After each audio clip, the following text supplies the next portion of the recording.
এই পাগল, দেখতে পাচ্ছিস না সাহেবরা আসছেন? ওদিকে যা। তোমরা কি জানো ইনি কে, যাকে তোমরা পাগল বলছো, পাথর মারছো রে? নমস্কার বন্ধুরা, আজ আমি আপনাদের জন্য এমন একটি গল্প নিয়ে এসেছি যা শুধু আপনাদের চোখই ভেজাবে না, বরং আপনাদের গায়ের লোম খাড়া করে দেবে। এটি সেই বেনামি নায়কের গল্প যাকে দুনিয়া পাগল ভেবে পাথর মারছিল, কিন্তু যার বুকে সাজানো মেডেল আর শরীরের ক্ষত এই দেশের নিরাপত্তার সাক্ষ্য দিচ্ছিল। ভাবুন, যে তেরঙ্গাকে আমরা আর আপনি বছরে দুবার উড়িয়ে ভুলে যাই, সেই তেরঙ্গার রক্ষার জন্য একজন মানুষ নিজের মানসিক ভারসাম্য হারিয়ে ফেলল। আজকের ঘটনাটি ইনসানিয়াত এবং দেশপ্রেমের এমন এক দৃষ্টান্ত যা শুনে আপনাদের বুক গর্বে চওড়া হয়ে যাবে। তো চলুন শুরু করি এই শিউরে ওঠার মতো দাস্তান। দুপুর 2টো বাজছিল, আর উত্তর ভারতের একটি ছোট শহরের প্রধান মোড় অর্থাৎ ঘণ্টাঘর চক পুরোপুরি পুড়ছিল। মে মাসের গরম ছিল আর লু হাওয়া চলছিল। রাস্তার পিচ গলে যাওয়ার উপক্রম হয়েছিল। এই ভিড়ভাট্টা মোড়ের এক কোণে আবর্জনার স্তূপের কাছে এক অদ্ভুত লোক বসেছিল। তার চুল জট পাকানো ছিল আর ধুলো মাখা ছিল। দাড়ি বড় হয়ে গিয়েছিল, যাতে হয়তো কয়েক মাস চিরুনি পড়েনি। তার শরীরে কাপড়ের নামে কিছু তেনা ঝুলেছিল, যা হয়তো সে কোনো ডাস্টবিন থেকে কুড়িয়েছিল। সেই লোকটি নিজের মনেই কিছু বিড়বিড় করছিল। যাতায়াতকারী মানুষ তাকে ঘৃণা ভরে দেখছিল। কেউ তাকে পাগল বলত, তো কেউ নোংরা ভিখারি। মোড়ের মাথায় একটি ফলের দোকান ছিল, যার মালিক সোহানলাল খুব রাগী ছিল। সেই পাগল লোকটি সোহানলালের দোকানের কাছে পড়ে থাকা একটি পচা কলা তোলার জন্য এগোল। খিদে মানুষকে জানোয়ার বানিয়ে দেয়, আর সে তো মানসিকভাবে অসুস্থ ছিল। সে হাত বাড়াতেই সোহানলাল চিৎকার করে উঠল, ওরে পাগল, এখান থেকে হট, ঘদ্দের তাড়াচ্ছিস আমার, পালা এখান থেকে, নয়তো লাঠি দিয়ে মারব। সেই লোকটি ভয় পেল না। সে এক অদ্ভুত হাসির সাথে সোহানলালের দিকে তাকালো এবং একদম সাবধানের মুদ্রায় দাঁড়িয়ে গেল। সে নিজের কপালে হাত রেখে সোহানলালকে স্যালুট করল আর জোরে বলল, জয় হিন্দ স্যার, শত্রু সীমান্তে আছে, আমরা পিছিয়ে আসব না। সোহনলাল আর সেখানে দাঁড়িয়ে থাকা কিছু ছেলে অট্টহাসি হাসতে লাগল। একটা ছেলে বলল, আরে এ তো পাগল ভৌজি, রোজ ওর এই রমাই থাকে, সারাদিন নিজেকে বর্ডারে ভাবে। অন্য একটি ছেলে মজা ওড়াতে ওড়াতে রাস্তা থেকে একটা পাথর তুলে সেই পাগলের দিকে ছুঁড়ে মারল। পাথরটা সোজা লোকটির কপালে লাগল। রক্তের একটা সরু ধারা বেরিয়ে এলো, কিন্তু সেই পাগল না ব্যথার তোয়াক্কা করল না রক্তের। সে শুধু তার স্যালুট ছাড়ল না, সে তেমনি টান টান হয়ে দাঁড়িয়ে থাকল, যেমন কোনো সিপাহী তার কমান্ডারের সামনে দাঁড়িয়ে থাকে। তার চোখে এক অদ্ভুত চমক ছিল, যা পাগলপন নাকি জেদ তা কেউ বুঝতে পারছিল না। সেখান থেকে সরে সে মোড়ের মাঝখানে থাকা একটি খুঁটির কাছে চলে গেল। সেই খুঁটিতে কেউ 15ই অগাস্ট একটা ছোট প্লাস্টিকের তেরঙ্গা লাগিয়েছিল, যা এখন ছিঁড়ে নিচে পড়ার মুখে ছিল। সেই পাগল দৌড়ে সেখানে গেল আর সেই পড়ে যাওয়া ঝান্ডাটিকে নিজের নোংরা হাত দিয়ে এমনভাবে লুফে নিল, যেন কোনো মা তার পড়ে যাওয়া সন্তানকে বাঁচাচ্ছে। সে সেই নোংরা ঝান্ডাটি নিজের ছেঁড়া কামিজ দিয়ে পরিষ্কার করল, সেটিকে চুম্বন করল আর নিজের পকেটে রেখে দিল। লোকজন এসব দেখে বলছিল, দেখো নাটক, এই পাগলটা এখন ঝান্ডা নিয়ে নাচবে। তখনই দূর থেকে সাইরেনের শব্দ শোনা গেল। এটি পুলিশের জিপের সাইরেন ছিল না, এটি ছিল সেনাবাহিনীর বড় বড় গাড়ির সাইরেন। শহরের মানুষ জানত যে আজ আর্মির নতুন জেনারেল সাহেব শহরের আর্মি ক্যান্টনমেন্ট পরিদর্শনে আসছেন। পুলিশরা সঙ্গে সঙ্গে মোড়ের ট্রাফিক আটকে দিল। সিটি বাজিয়ে কনস্টেবলরা চিৎকার করতে লাগল, সবাই পিছনে সরে যাও, রাস্তা খালি করো, আর্মির কনভয় আসছে, কেউ মাঝখানে আসবে না। ইন্সপেক্টর রাঠি নিজের জিপ থেকে নামলেন আর লাঠি উঁচিয়ে সেই পাগলের দিকে তেড়ে গেলেন, যে তখনও রাস্তার ধারে দাঁড়িয়ে সেই প্লাস্টিকের ঝান্ডাটি সোজা করার চেষ্টা করছিল। ইন্সপেক্টর ধমক দিয়ে বললেন, এই পাগল, দেখতে পাচ্ছিস না সাহেবরা আসছেন? ওদিকে যা। নর্দমার কাছে গিয়ে বস, তোর গন্ধে সাহেবের মেজাজ খারাপ হয়ে যাবে, চল ভাগ। ইন্সপেক্টর তাকে ধাক্কা দিলেন। লোকটি টলমল করে উঠল, কিন্তু সে ইন্সপেক্টরকেও উল্টে স্যালুট মারল আর বলল, স্যার, মিশন সফল হুয়ে হ্যায়, রিপোর্টিং ফর ডিউটি স্যার।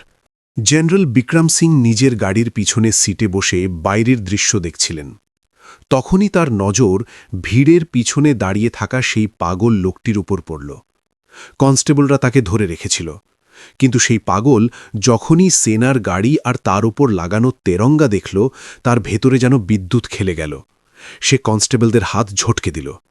সে পুরো শক্তি দিয়ে চিৎকার করে উঠল, অ্যাটেনশন।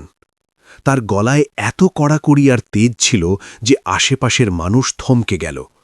সেই পাগল ভিড় চিরে সামনে চলে এলো আর রাস্তার ধারে একদম সাবধান হয়ে দাঁড়িয়ে গেল। সে নিজের চিবুক উঁচিয়ে বুক ফুলিয়ে ডান হাতের তালু কপালে ঠেকিয়ে এমন এক নিখুঁত স্যালিউট মারল, যা দেখে যে কোনো ফৌজির বুক ধক করে উঠবে।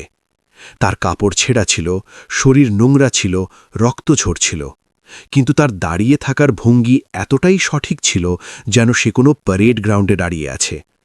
জেনারেল বিক্রম সিংয়ের নজর সেই পাগলের ওপর পড়ল। গাড়ি এগিয়ে গিয়েছিল, কিন্তু জেনারেল সাহেব এমন কিছু দেখলেন যা তাকে অস্থির করে তুলল। তিনি তার দাঁড়িয়ে থাকার ধরন দেখলেন, তার হাতের সেই ক্ষত দেখলেন, আর সবচেয়ে বড় কথা, তিনি তার চোখের সেই আগুন দেখলেন, যা তিনি 15 বছর আগে অন্য এক সৈনিকের চোখে দেখেছিলেন। জেনারেল বিক্রম সিং তখনই ড্রাইভারকে আদেশ দিলেন, গাড়ি থামাও, স্টপ দ্য কার। ড্রাইভার সজোরে ব্রেক কষল। টায়ারের চিৎকারের সাথে পুরো কনভয় থেমে গেল। পুলিশরা ঘাবড়ে গেল। ইন্সপেক্টর রাঠি দৌড়ে এলেন যে হয়তো সুরক্ষায় কোনো খামতি হয়েছে। জেনারেল বিক্রম সিং দরজা খুলে গাড়ি থেকে নামলেন। তার বুটের শব্দ রাস্তায় প্রতিধ্বনিত হল। তার উর্দিতে লাগানো মেডেল সূর্যের আলোয় ঝকমক করছিল। তিনি তার কালো চশমা খুললেন এবং পিছনের দিকে তাকালেন। সেখানে সেই পাগল এখনও স্যালিউটের মুদ্রায় দাঁড়িয়েছিল। তার হাত নিচে নামেনি। জেনারেল বিক্রম সিং ধীরে ধীরে তার দিকে এগোতে লাগলেন। পুরো মোড় যেন শ্বাস আটকে দেখছিল। সোহানলাল আর পাথর মারা ছেলেরা ভয়ে কাঁপছিল। তাদের মনে হল জেনারেল সাহেব এবার এই পাগলকে মারবেন, কারণ সে রাস্তা আটকেছে। ইন্সপেক্টর রাঠি মাঝখানে এসে বললেন, স্যার, আই এম সরি, এখানকার পাগল, মাথায় সমস্যা আছে, আমি এক্ষুনি একে সরিয়ে দিচ্ছি। জেনারেল বিক্রম সিংয়ের চোখ থেকে জল ছলকে পড়ল। ইনি দেশের আর্মি চিফ ছিলেন, যিনি কখনো কাঁদতেন না, কিন্তু আজ রাস্তার মাঝখানে তার চোখ দিয়ে গঙ্গা যমুনা বইছিল। তিনি এগিয়ে গিয়ে সেই নোংরা পাগল লোকটিকে নিজের বুকে জড়িয়ে ধরলেন, এত জোরে জড়িয়ে ধরলেন যেন কোনো হারিয়ে যাওয়া সম্পদ খুঁজে পেয়েছেন। জেনারেল সাহেবের নিখুঁত ইউনিফর্ম সেই পাগলের নোংরা আর রক্তে মাখামাখি হয়ে গেল, কিন্তু তার কোনো পরোয়া ছিল না। জেনারেল সাহেব কাঁদতে কাঁদতে বললেন, রণবীর, তুমি বেঁচে আছো? আমার বাঘ, তুমি বেঁচে আছো? আমরা তো ভেবে নিয়েছিলাম তুমি শহীদ হয়ে গেছ। 15 বছর কোথায় ছিলে তুমি? পুরো ভিড় স্তব্ধ হয়ে গেল। পুলিশরা মূর্তির মতো দাঁড়িয়ে থাকল। কেউ বুঝতে পারছিল না যে একজন পাগলকে জেনারেল সাহেব কেন স্যার আর বাঘ বলছেন। জেনারেল সাহেব সেই পাগলের মুখ নিজের 2 হাতে নিলেন। সেই লোকটি বাচ্চাদের মতো জেনারেলকে দেখছিল। সে ভাঙা ভাঙা গলায় বলল, স্যার, ওরা খুব মারত, নখ উপড়ে নিত স্যার, কিন্তু আমি আমার নাম বলিনি, আমি দেশের রহস্য বলিনি স্যার, আমি পাশ করে গেছি না স্যার। এটি শুনে সেখানে দাঁড়িয়ে থাকা প্রতিটি মানুষের বুক ফেটে গেল। জেনারেল বিক্রম সিং ঘুরে ভিড় আর পুলিশের দিকে তাকালেন। তার মুখ রাগে লাল হয়ে গিয়েছিল। তিনি গর্জে উঠলেন, তোমরা কি জানো ইনি কে? যাকে তোমরা পাগল বলছো, পাথর মারছো, জানো ইনি কে? চারিদিকে সলিল সান্নাতা। জেনারেল সাহেব চিৎকার করে বললেন, ইনি ভারতীয় সেনাবাহিনীর প্যারা স্পেশাল ফোর্সের মেজর রণবীর সিং রাঠোর, 1999 সালের কার্গিল যুদ্ধের সবচেয়ে বড় হিরো, যিনি একাই শত্রুর বাংকারে ঢুকে তাদের 10 জন সৈনিককে মেরেছিলেন আর তারপর একটি গোপন মিশনে পাকিস্তান গিয়েছিলেন। আমরা খবর পেয়েছিলাম ওনাকে মেরে ফেলা হয়েছে, কিন্তু উনি সেখানকার জেলে পৌঁছেছেন 15 বছর। ভেবে দেখেছ তোমরা? 15 বছর ধরে শত্রু ওনার শরীরের প্রতিটি ইঞ্চি ভেঙেছে, ওনাকে পাগল বানিয়ে দিয়েছে। আর যখন উনি কোনোভাবে নিজের দেশে ফিরে এলেন, তখন আমারই দেশের মানুষ আমারই হিরোকে ভিখারি বানিয়ে দিল। জেনারেল সাহেবের গলা ধরে এলো। লজ্জা লাগে আমার, যে স্বাধীনতার বাতাসে তোমরা নিঃশ্বাস নিচ্ছ তা এই পাগলেরই দান। এ নিজের যৌবন, নিজের পরিবার, নিজের মস্তিষ্ক সব তোমাদের জন্য হারিয়েছে, আর তোমরা একে কি দিয়েছ?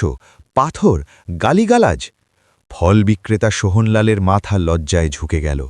যে ছেলেরা পাথর মেরেছিল তারা ভিড়ের মধ্যে লুকোতে লাগল। ইন্সপেক্টর রাঠিরও চোখে জল এলো।